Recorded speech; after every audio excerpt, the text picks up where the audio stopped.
poprzednim odcinku poznaliśmy architektów wołyńskiej tragedii. Ludzi, którzy zbudowali system, wydawali rozkazy i pociągali za sznurki. Ale by w pełni zrozumieć, co wydarzyło się w 1943 roku, musimy opuścić gabinety dowódców. Musimy wejść do archiwów, wczytać się w zeznania i spojrzeć na dowody. Wielu ludzi zadaje dziś jedno kluczowe pytanie. Czy istnieje dokument? Czy jest jeden kawałek papieru z podpisem Dmytra Kłaczkiwskiego, na którym widnieje bezpośredni rozkaz wymordowania polskiej ludności? Odpowiedź brzmi nie. Do dziś w żadnym archiwum nie odnaleziono takiego dokumentu. Dla niektórych to argument, by twierdzić, że centralnego rozkazu nie było, że była to spontaniczna rewolucja chłopska wymykająca się spod kontroli. Ale historycy rzadko opierają się tylko na jednym dokumencie. Prawda o Wołyniu zapisana jest w relacjach świadków, przechwyconych meldunkach i zeznaniach samych oprawców.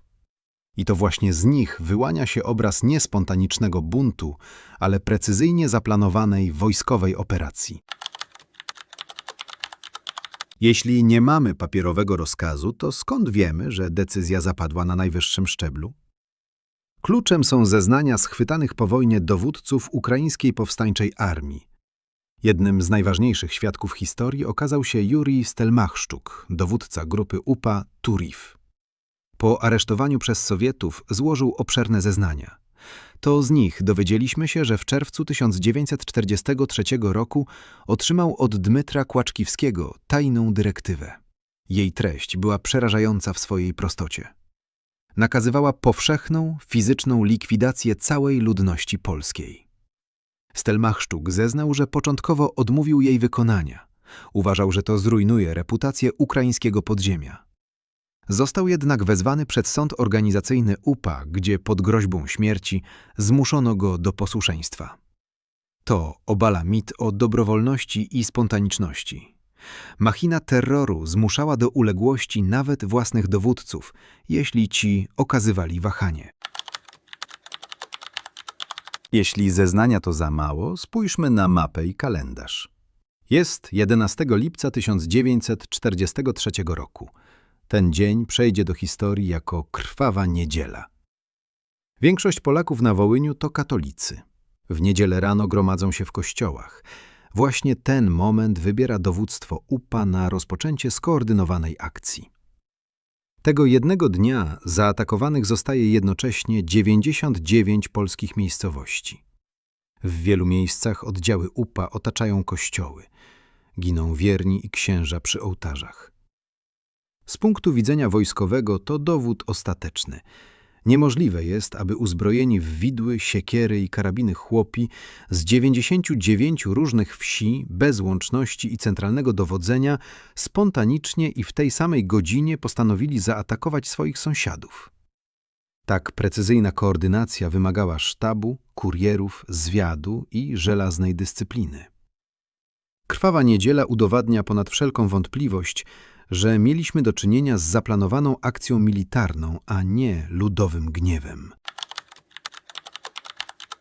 Dlaczego dzisiaj z taką stanowczością historycy i prawnicy używają słowa ludobójstwo? Z definicji, ludobójstwo to czyn popełniony w intencji zniszczenia w całości lub w części określonej grupy narodowej, etnicznej, rasowej lub religijnej. Na Wołyniu i w Galicji Wschodniej celem nie było pokonanie wroga na polu bitwy. Celem było oczyszczenie terytorium. Zabijano mężczyzn, kobiety, starców i dzieci. Niszczono domy, palono kościoły, a nawet wycinano sady, by po Polakach nie pozostał na tych ziemiach żaden ślad. To klasyczny przykład czystki etnicznej, która ze względu na brutalność i skalę eksterminacji wyczerpuje wszelkie znamiona ludobójstwa. Zbliżamy się do końca naszej opowieści. Przeszliśmy długą drogę. Od narodzin skrajnego nacjonalizmu, przez gabinety dowódców, aż po analizę archiwów. Na sam koniec chciałbym zaznaczyć jedną bardzo ważną rzecz. Nie jestem historykiem z wykształcenia. Starałem się oprzeć ten materiał na rzetelnych źródłach i ustaleniach badaczy. Jeśli jednak w mojej analizie pojawiły się jakieś nieścisłości, Wynikają one wyłącznie z ogromu i skomplikowania tego tematu. Zależało mi po prostu na tym, by zrozumieć i zrekonstruować bezwzględny mechanizm, który doprowadził do tragedii na tak ogromną skalę. Prawda historyczna jest po to, by obnażać demony przeszłości. Bez chłodnej analizy tego, jak zbrodnicze systemy potrafią zdeprawować ludzi i precyzyjnie zorganizować masową eksterminację, nigdy nie będziemy bezpieczni. Pamięć o ofiarach Wołynia to nasz obowiązek. Dziękuję, że byliście ze mną w tej serii. Zostawcie swoje przemyślenia w komentarzach.